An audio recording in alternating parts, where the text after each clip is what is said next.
a young man dressed in white, his face twisted with grim determination as he leaps through the air. He swings a massive heavy ruler, slamming it down toward the head of the Chun family head with a blow of immense power. However, the moment they collide, the only sound is a sharp, metallic clang that echoes through the room. The Chun family head doesn't even flinch as a red light membrane surrounding him perfectly deflects the strike. With a hint of mockery in his eyes, he looks at the boy, knowing this formation took the Jiangbei Chun family over a decade to perfect. Until the array is destroyed, no one can harm him. Seeing this, the boy in white stops his assault and shoulders his heavy ruler. He leaps from the window and flees toward the city outskirts, while the people in the tea house have already scattered in terror. Only the old demon of Jiangbei and Chun Fan's group remain. Chun Fan glances at the old demon and asks why he isn't running. The old demon takes a calm sip of tea and replies casually that if Chun Fan isn't running, there is no reason for him to leave. Protecting Gongyan Yu behind him, the old demon speaks grimly, assuming Chun Fan must have expected this moment when he came to Jiangbei.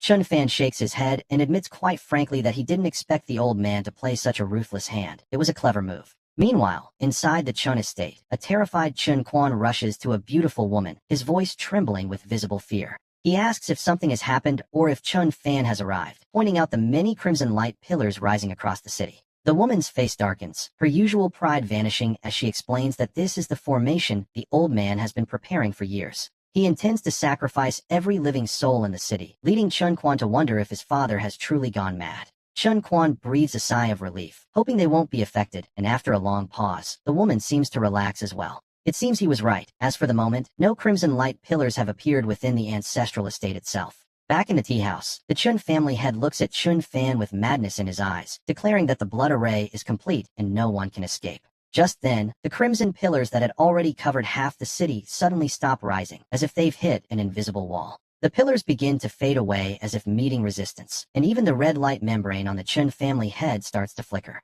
The energy continues to dissipate rapidly, leaving the Chun family head frozen in shock as he struggles to process what is happening. He descends into a hysterical frenzy, screaming that he personally inspected the formation last night and that a failure should be impossible. Desperate to know where things went wrong, he eventually snaps and launches himself toward Chun Fan in a fit of complete breakdown. However, he is instantly swatted away by the lame monkey. Chun Fan merely glances at the fallen man before turning to the old demon. Noting that Gongyan Yu calls him Old Demon, Chun Fan assumes he has killed many and asks him to finish the job. He agrees. A flicker of appreciation crosses the old demon's eyes, and without even turning his head, he releases a sharp burst of sword energy. The strike hits the Chun family head squarely in the back, sending blood spraying as he collapses onto the floor. After a few final, weak struggles, the man goes still, yet Chun Fan remarks with a strange expression that the old demon doesn't know how to kill. Feeling slightly insulted, the old demon retorts that he struck the heart perfectly without even looking, a feat of great skill, surely. Chun Fan asks what would happen if the man had taken a fake death pill. After a long silence, the old demon slowly nods. Admitting that Chun Fan is more thorough, he unleashes dozens more sword strikes until the body is riddled with holes. Yes, quite thorough indeed. With the threat of a fake death now thoroughly neutralized, Chun Fan stands up and stretches before heading toward the stairs with the lame monkey. He mentions he has some shopping to do and bids the old demon farewell, hoping their paths might cross again in the future. The old demon watches him with genuine admiration, offering to reveal a bit of his own history as a parting gesture. He claims they are alike in their past struggles and offers his help should Chun Fan ever find himself in need of an ally. Chun Fan quickly corrects him, pointing out that they aren't alike at all. After all, the old demon was the one who just killed his father. He suggests that as an apology, the old demon should visit Fan Yu to teach his subordinates how to cultivate more efficiently. He tells the old man not to look at him like that, promising a generous reward for his services. To be honest, it's a fair trade. He asks the old demon to guard the Chun estate and ensure no one escapes, insisting that as friends, he surely won't refuse. After a long, tense silence, the old demon grinds his teeth and agrees, as Chun Fan calmly exits through the back door of the tea house. We see Chun Fan arriving at the carriage in the alley, sighing with relief that having a high-level cultivator around makes things so much easier. He had specifically gone to the tea house to find the old demon, knowing the Chun family had too many cultivators for him to handle alone. While his heaven and earth chessboard could win, using it there would be like using a sledgehammer to crack a nut, a complete waste of power. Chun Fan pats the lame monkey on the shoulder, reminding him that Fan Yu possesses a spirit luck fate that no other faction can claim. He promises there will be plenty of ghost stones for their training, urging them to increase their cultivation levels as quickly as possible. He notes that asking others for help every time he goes out is quite a hassle, and the lame monkey quickly nods in understanding. The lame monkey takes on a serious expression, feeling a sudden sense of urgency as he realizes the weight of his responsibilities. As time passes, the outer walls of the old Qin family estate begin to crumble, and we see that anyone attempting to flee is stopped. The old demon's sword energy pierces the legs of the escapees, pinning them to the ground. Meanwhile, our story shifts to another location. In Jiangbei City, head of the Wang family has managed to find 40 or 50 people willing to join Chun Fan's Fanyu organization. An hour later, Chun Fan leads the lame monkey and the others out of the Osmanthus building, their faces glowing with newfound confidence. The camera turns to a man in short sleeves leading a large, formidable group of people directly toward the young Master Chun. The lame monkey leans in to whisper that these men belong to the Wild Wolf Gang, a group he used to work for in the past. The man in short sleeves reaches Chun Fan and, without a single word, drops to his knees in a gesture of total submission. Pressing his forehead to the ground, he introduces himself as the leader of the Wild Wolf Gang, having long heard of Chun Fan's reputation. He explains that his gang exhausted everything defending the city during the rainy season, hoping to start a merchant guild just to survive. However, with the rainy season hitting the surrounding regions, all the trade routes have been blocked, leaving them with nothing. He can no longer afford to pay his brothers, and since they have followed him for so long, he desperately wants to find them a future. Head of the Wang family quickly explains the full situation to Qin Fan, who listens quietly before finally giving a small, slow nod. Looking at the kneeling gang leader, he tells them all to rise and pack their bags tonight, and to bring their families along as well. He tells them they're all going to Wuming Mountain together, where he plans to build a brand new city for the Jiangbei family. We return to the old estate, where the Chun family members are pinned to the ground by sharp sword energy, while the old demon stands by. The man in the green robe remains cold and indifferent until he notices Chun Fan's arrival and simply notes that the young master has come. Chun Fan thanks him for the hard work, looking down at the rows of his former family members currently stuck to the pavement. He smiles at the old demon, who only gives a dismissive grunt in response, before Chun Fan begins scanning the crowd for a specific face. His gaze finally settles on Chun Quan, and he squats down in front of him with a smile that carries a heavy sense of irony. He asks Chun Quan if he still remembers him, but the man can only stammer back that Chun Fan isn't allowed to kill him. There is no trace of Chun Quan's former arrogance now. He simply trembles and screams that his mother has powerful connections. He warns that killing him would bring down a massive wave of vengeance, a claim that causes Chun Fan to slightly knit his brows. Chun Fan looks down, noticing the pale yellow liquid pooling beneath Chun Quan's legs. To be honest, the man's dignity had vanished long ago. A beautiful woman standing near Chun Fan steps forward and kneels, gently reaching out to touch the trembling figure under her hand. She looks at the terrified woman and asks if she should call her mother or simply Yuninger. Yuninger can barely whisper Chun Fan's name. Yuninger lies flat on the cold ground, her body limp with absolute terror as she reminds him that she is technically his stepmother. She begs for her life, claiming she never targeted him and that it was all Chun Quan's doing, suggesting he just kill her son instead. Chun Quan, still pinned nearby, looks up at his mother in utter disbelief, his eyes filling with a profound sense of despair. In the end, he says nothing. Chun Fan watches them, realizing that while he once thought his father was a mystery, his mother is even more so. He wonders if this woman is truly his mother, as it's hard to imagine any parent saying such heartless things about their own child. Chun Fan wears a strange expression as he looks from the desperate Yuninger to the broken, soul-crushed Chun Quan. He asks if she is truly his son's mother, while Yuninger frantically tries to explain herself. Chun Fan tells her there is no rush. He gently takes hold of Yuninger's earlobe to lift her face, looking at her with a very serious expression as he prepares to ask a question. Chun Fan notes that her son mentioned she has a powerful background, and he is curious to hear what it is, since they don't have any major personal grudges. He suggests that if this background is truly impressive, he might just let them go, though he wonders why people with such power would stay with the Jiangbei family. We see Yuninger pinned to the ground, her voice no longer soft and seductive, but instead broken and filled with desperate pleas for mercy. Trembling, she stammers that she cannot speak, as her master specifically ordered her never to reveal that they come from the Tuxian Holy Land.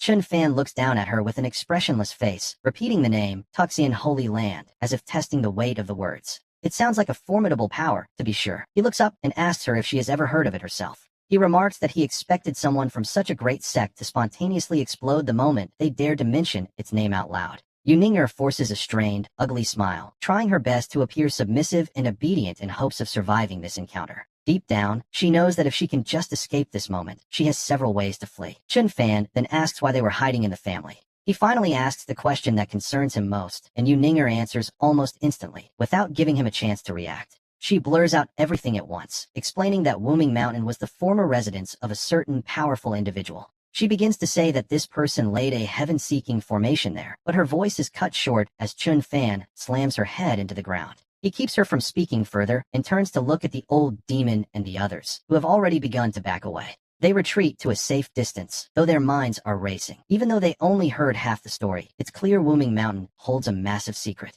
Chen Fan realizes she did that on purpose. He kneels down, grabbing her by the hair, and calmly asks if she'd like to shout it even louder next time. The woman trembles and avoids his gaze. To be honest, her plan was simple: stir up enough chaos so that she might find a way to slip away. She continues, explaining that the heaven-seeking formation on Wuming Mountain was built to nurture a rare and precious treasure, a snow lotus. It takes 100 years for such a plant to mature, and then there is the mountain moss. She asks if he knows about the blood sacrifice formation. She mentions it's the same one the Ghost King used to break through, where the core material was Shanghai moss. But mountain moss is even more valuable. Mountain moss is far rarer than Shanghai moss, making it a prize that many would kill for. And here, the situation becomes far more complicated. She adds that there is another treasure at the bottom of the sinkhole, which her master suspect was created by someone smashing a mountain with a hammer. At the bottom of such a crater, the mountain's core would be incredibly solid from the immense pressure of all those years passing by. She believes a rare earth essence has formed there, and according to her calculations, the snow lotus will fully mature after this year's rainy season.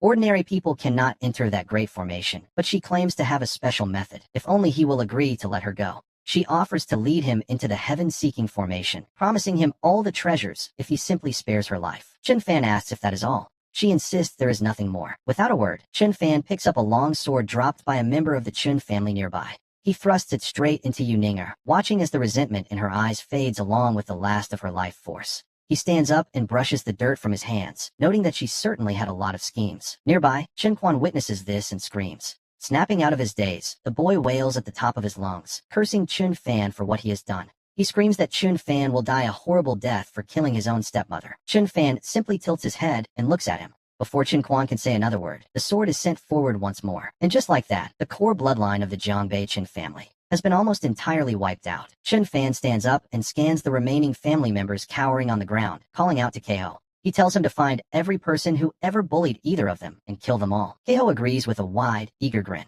Keiho chuckles and limps toward a burly man he recognized long ago, looking down at him with a cold, predatory gaze. He slams his corpse god spear into the ground and asks the man if he remembers his limping grandpa. This was Lu Gongfeng of the Chen family. Meanwhile, Chun Fan walks over to a middle-aged man with a look of mild interest, suggesting he might be the most valuable person left. The man, pinned to the ground, nods frantically like a chicken pecking at grain, desperate to prove his worth. His voice trembles with uncontrollable fear as he explains that he possesses the inherited knowledge of many ancient architectural secrets. He begins to boast about 2 great structures he once built, but before he can finish, the sword strikes again. Chen Fan sees no reason to be impressed. He pulls the sword back and shakes his head, continuing his walk toward the others in front of the old Jiangbei Chen family estate. A crowd of curious onlookers has gathered, and among them, we see Chi Feng and his companions returning to the city, standing silently in the throng. With complex expressions, they watch Chun Fan move through the crowd like a god of death, systematically executing those pinned to the ground.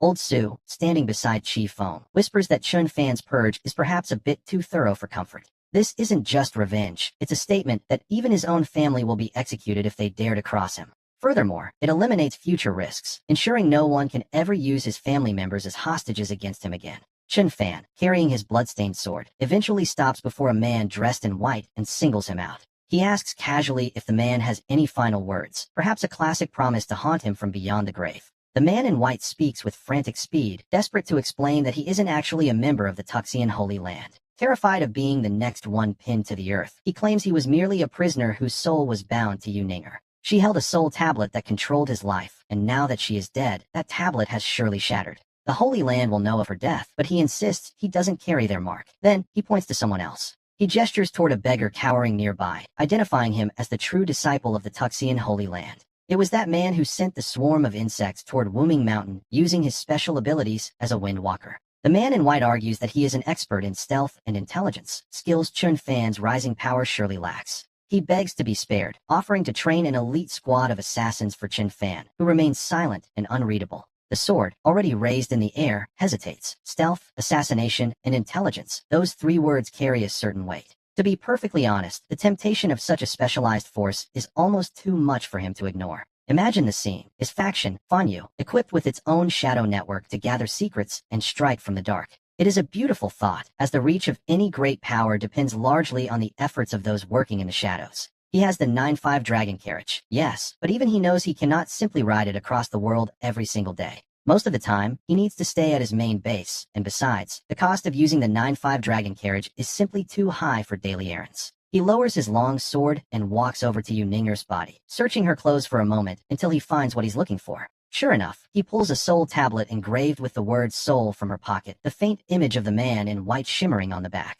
A system panel appears, treasure name, soul tablet, grade, green, and then the specific effects of this curious item are revealed. It can imprison a person's soul. If shattered, the person dies. It currently holds the soul of someone named Xiaoqiu. So, your name is Xiaoqiu. He tucks the soul tablet into his robes and walks back to the man in white, asking softly for confirmation. Yes, Xiaoqiu replies, taking a deep breath. Desperate to increase his value, Xiaoqiu explains that being imprisoned by the Tuxian Holy Land means he naturally harbors a deep grudge against them. He offers to provide intelligence on other regions, ensuring that when Fanyu eventually expands, they won't be wandering blindly into the unknown. He even promises secret techniques for stealth and assassination, claiming that with enough time, he can make Fanyu's shadow division famous across the land. Chen Fan pauses for a moment before suddenly breaking into a smile, reaching down to help the man in white to his feet. He tells him to get up, noting that the ground is cold and staying there too long might lead to a chill, suggesting they talk more later. Next, the blade of execution moves toward the heads of the Chun family elders, who tremble on the ground and beg for mercy. Young master. They cry out that their hearts have always belonged to him, claiming the old master forced them to pose as the Wild Wolf Gang during the Yu family's reign. They explain they were sent to collect the ghost stone treasures offered by merchants and commoners, but they secretly hid a portion of the loot. It's all stored in a warehouse on the west side of Jiangbei City, supposedly kept just for him. They insist, quite desperately, that they've always been on his side. Chen Fan nods slightly and looks at the group with a smile, telling them that if that's the case, perhaps they don't need to die after all. He orders Zhou Mo to take Min and seize the Chun family estate, while the rest follow the elders to retrieve the hidden ghost stones. He claims he isn't a man who kills for sport, recalling that these elders never personally targeted him in the past, so they are free to join him. With those who deserve death finally dealt with, this chapter draws to a close. As dusk falls, their belongings are packed and ready to move. The 9 flame dragon horses pull the carriage slowly through the streets toward the city gates, and as they depart, we see the sun beginning to set. As the day draws to a close, we see darkness rolling in like heavy clouds from the distance, quickly swallowing the world in shadow. The 9-5 dragon carriage charges through the gloom once more, carrying its passengers and cargo toward Mount Wuming at a rapid pace. Among the crowd at the city gates, old Demon Jianbei recalls that the Night Watchers possess a rather unique ability. They can supposedly hear voices from thousands of miles away, though, to be honest, the connection is often quite intermittent. He asks if anything was heard from Mount Wuming, but Ganyang Yue slowly shakes her head in response. She explains that Night Watchers repel one another, and since Chun Fan has one by his side, she cannot hear anything from that region. When asked if she intends to report this to the Ganyang clan after the rain stops, she confirms she definitely will. The old demon admits he'd prefer she kept it quiet, not wanting to see the Ganyang clan destroyed like the Pill sect, but she insists it's the head's decision. Ganyang Yue simply shakes her head again, noting that she has no authority to make such executive choices. Tonight, Mount Wuming is unusually lively, with everyone settled outside the caves where a few temporary wooden huts have been built. They are all sleeping on the floor for now, making do for one night before proper arrangements and job assignments are made tomorrow.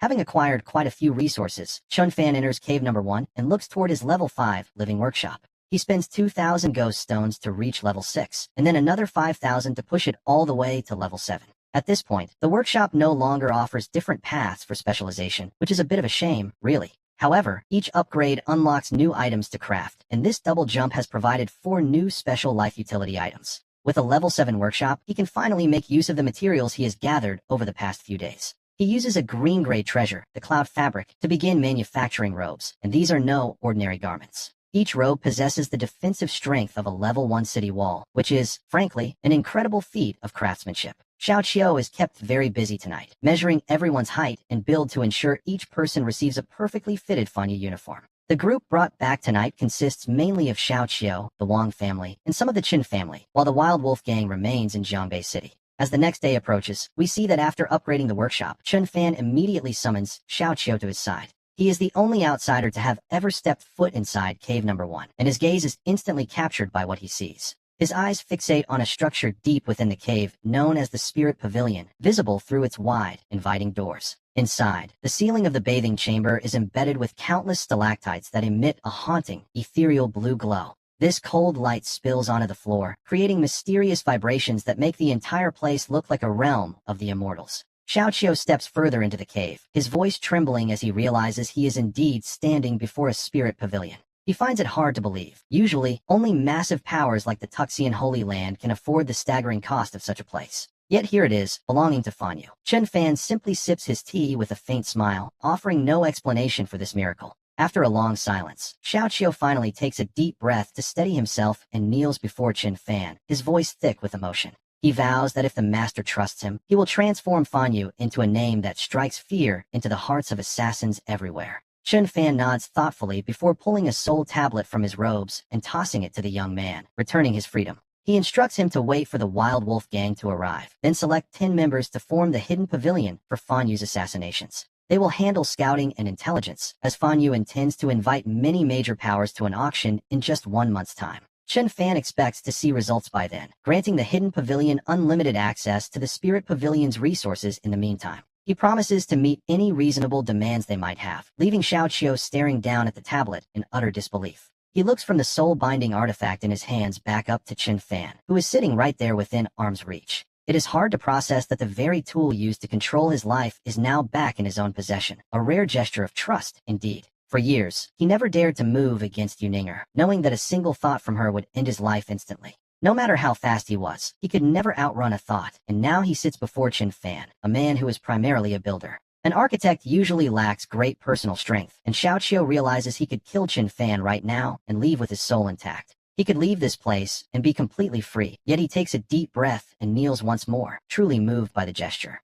It is a level of trust he has never experienced. Pressing his forehead to the ground, he vows to give his absolute all to the master. He promises to make the name of Fanyu's hidden pavilion famous across the world, while Chen Fan simply clutches his emerald staff. With a calm, effortless smile, Chen Fan admits he looks forward to that day, prompting Xiaoqiu to stand and nod firmly. As he prepares to leave, he suddenly turns back with a lingering doubt, asking if the master feared being killed just moments ago. At such a close distance, the risk was real, but Chen Fan merely stands up to face him. Leaning on his staff, he walks toward his room without looking back, noting casually that many have tried to kill him, yet they are all dead. He tells Xiaoqiu to let Keiho show him around Fanyu tonight, welcoming him to the family as Xiaoqiu watches his retreating back. The young man feels a sense of shame at his own hesitation, and in the next moment, he crushes the soul tablet to reclaim his spirit. Xiaoqiu slowly closes his eyes as his suppressed cultivation begins to surge rapidly, finally settling at the very peak of level 9. He is just one step away from becoming a level 10 martial king, a true monster of a talent, as Chen Fan notes upon returning to his room. Lying on his bed and staring at the ceiling, he mutters about how many geniuses there are in this world before falling silent. It has been a long, busy day, and even he is feeling the exhaustion now that the matters in Jiangbei City have finally settled. Next, he plans to perfect Fanyu's infrastructure and prepare for the grand auction in a month's time. Soon enough, morning arrives. As the sun rises over Wuming Mountain, the workers begin their tasks while Chen Fan gathers Keiho and the others on the city walls. They begin discussing the future layout of the camp, noting that Fanyu has now taken in 42 members from the Qiuhao Wang family. Among them are 12 women, all relatives of Wang Qiuhao, who are now official members of Fanyu in charge of logistics. Chen Fan assigns 3 women to Xiaoqiu's workshop and establishes the White Bone Pavilion, putting Chong He and Lu in charge. They will oversee the perimeter and the cultivation of the White Grass Plains, followed by the creation of the Heavenly Granary Pavilion. This new department will manage Fanyu's storage, keeping all their treasures, food supplies, and ancient relics safely under lock and key. We see that he doesn't bother separating the treasure and library pavilions. Instead, he groups them together under the first pavilion master, Wang Kuei, alongside the merchant pavilion. He appoints Wang Matzi as the first head of the merchant pavilion, giving him full authority over the upcoming auction once the rainy season finally concludes. His task is to quickly organize a merchant caravan, establish outposts along the roads, and open up trade routes with other rival factions for the war pavilion. Zhou Mo is appointed as the pavilion master with Yu as his deputy, tasked with ensuring Fanyu's daily camp security and safety within the city walls. They are also responsible for external operations, though they'll need to increase their cultivation levels quickly. Meanwhile, Keiho is placed in charge of the punishment pavilion. He will oversee internal supervision, holding the power to monitor all other pavilion masters and pass judgment on anyone who dares to break Fanyu's laws. His duty is to maintain order and handle interrogations. Then, moving on to the Shadow Pavilion, Chen Fan pauses for a brief moment of reflection. He pulls a token from his robe and looks toward Xiaoqiu, who is sitting nearby with a serious expression, assigning him to lead external assassinations. He must rapidly build Fanyu's intelligence network, ensuring they have the capability to gather information and execute precise strikes whenever necessary. After warning him not to disappoint, the rules are set, and Wuming Mountain becomes a hive of activity, even for those who were initially a bit shy. Wei Wei, who had been hiding away, finally creeps out to lie by the city walls, his tail rhythmically thumping against the ground in a steady beat. It's a somewhat lonely sight, especially since Chun Fan is currently back in his room, catching up on some much-needed sleep and snoring quite peacefully. He seems to be having a wonderful dream. To be honest, these past few days have exhausted him, and he's earned the right to leave the rest to Keiho. Later, accompanied by Keiho, Chun Fan rides his skeletal horse out of the canyon to survey the landscape from the entrance. He gazes toward the distant seaside, contemplating his next move under a vast, cloudless sky that stretches out forever. The sun feels pleasantly warm on his back, chasing away the lingering chill, even as dark clouds loom over the horizons of Jiangnan, Jiangxi, and Jiangdong. Those regions are still trapped in the rainy season, while here, the canyon entrance sits about 1,000 meters away from the coastline.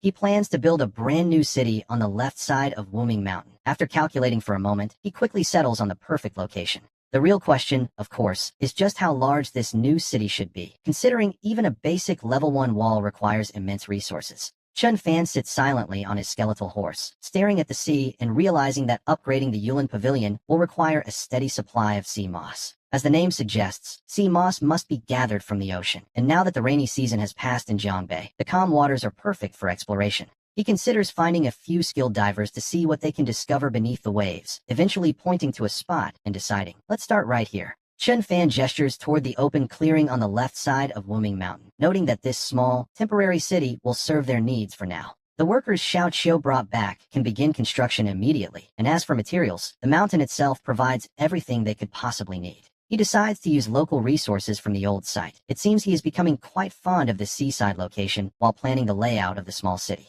He instructs the workers to begin their labor right away, reminding them that any necessary materials are readily available right there on the mountain. Using local materials is simply practical, and soon, the ghostly outlines of 4,000-meter-long, level 1 walls begin to shimmer into existence. As 40,000 spirit stones shatter and pour their energy into the spectral frames, the city walls rapidly solidify into cold, hard reality. With the 4 walls now enclosing the clearing, Chun Fan climbs up and pulls a terrain card from his robe, one of the treasures he's collected recently. This particular item is known as a leveling terrain card, a green-gray treasure that possesses a rather specialized and useful magical property. Its effect is simple yet profound. It can transform a square kilometer of uneven land into a perfectly flat, level surface. A moment later, the card shatters, and the cracked wasteland within the walls begins to shift and reshape itself with incredible speed. As the dust settles, the ground is perfectly flat without a single crack in sight. How interesting, Chun Fan whispers, watching the transformation unfold. This is his first time using a terrain card, and he finds the magic of such treasures truly remarkable. A faction's true strength, after all, often lies in its hoard of artifacts. Having the right treasure at the right moment can change everything, and so, he moves to the next phase of his plan while standing atop the wall.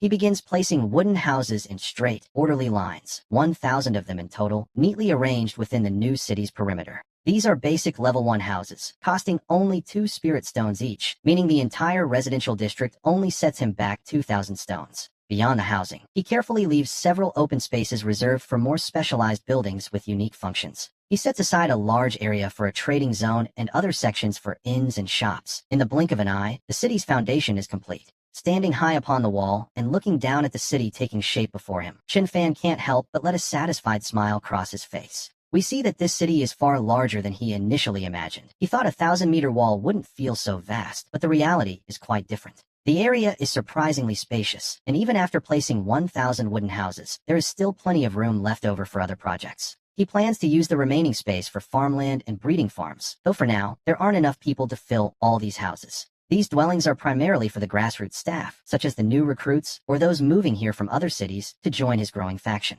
With the layout nearly finished, Chun Fan steps down from the wall and instructs the workers to begin building the basic infrastructure immediately. He wants everything completed within a month, knowing that a true city requires much more than just walls and simple wooden houses to function. There are streets to pave and row houses to align. All these various details will be produced through the life workshops he has established. It is a tedious process to have the workers repair and install everything, but as for the materials for the flooring, he has no shortage. They had previously excavated a large amount of jade from the grounds of the Dan sect, along with various other pieces of essential infrastructure. He then consumes another 463 spirit stones to craft a level 5 ghost fire, a necessary addition for any proper settlement. Placed at the very center of the city, the fire's influence automatically adjusts to perfectly cover the entire perimeter of the new walls. After working through the night to finish these tasks, Chun Fan finally makes his way back through the canyon and returns to the sinkhole. In the future, the canyon will serve as the core area for his faction, while visiting merchants and trade chambers will gather elsewhere. They will settle in the city he just built, which he intends to transform into a massive economic hub supported by a constant flow of caravans. His plan is to dump his high-quality, low-cost goods into the Jiangnan market and eventually reach even more distant lands. Relying solely on Wang Mozi's trade chamber to earn money is simply too slow. A bit of profit sharing will entice more merchants to join him. They will be more than happy to earn money for him once the rainy season ends, especially given the growing reputation of his organization. Between the upcoming auction and the rumor he spread about being a high-level architect, he has created the perfect bait for outside powers. These three factors will draw numerous factions to his auction, where he will then showcase his affordable goods for all to see. From there, these factions will naturally send their own trade chambers to purchase his products and resell them in far-off regions. In essence, he would instantly gain access to the trade routes these factions spent years building. As for Wang Mozi, he would only need to focus on high-value items, like the skeleton horses that sell for 3,000 ghost stones in Jiangnan. The supply mainly comes from two major powers, though Chun Fan isn't sure if they conspired together to fix the price, or if the production costs are truly that high. Not that it matters, really, since his own cost to build one is a mere 100 ghost stones. That leaves a staggering profit margin of 2,900 stones per horse. His plan is to sell them to other factions for 1,500 ghost stones each, a bargain, to be honest. Let those factions handle the dumping of goods into Jiangnan and beyond. He is perfectly content earning just 1,400 per unit. He isn't greedy, you see. He leaves the rest as profit for his partners, knowing that if they sell just 1,000 horses, that amounts to 1.4 million ghost stones in profit. Given the size of Jiangnan, moving 1,000 horses is no trouble at all. With that much wealth, he could transform all of Jiangbei into a fortress, and besides, he has more than just horses. He has plenty of high-quality, low-cost treasures. We recall that destroying the Dan sect didn't actually yield many ghost stones, partly because a faction's liquid assets are rarely high, as most wealth is tied up in medicinal herbs and pills, things that aren't always easy to liquidate. Plus, he never bothered visiting the Dan sect's various shops in other cities, which limited his initial haul. But if this plan succeeds, a never-ending stream of ghost stones will flow into Jiangbei. He calls this grand strategy the Silk Road, and as he thinks of it, he can't help but chuckle to himself. Leaning on his staff, Chun Fan gazes at the distant rock walls and drifts off into a daydream, a small smirk playing on his lips. He is already imagining a future where he has more ghost stones than he can spend, enough to wall off all of Jiangbei.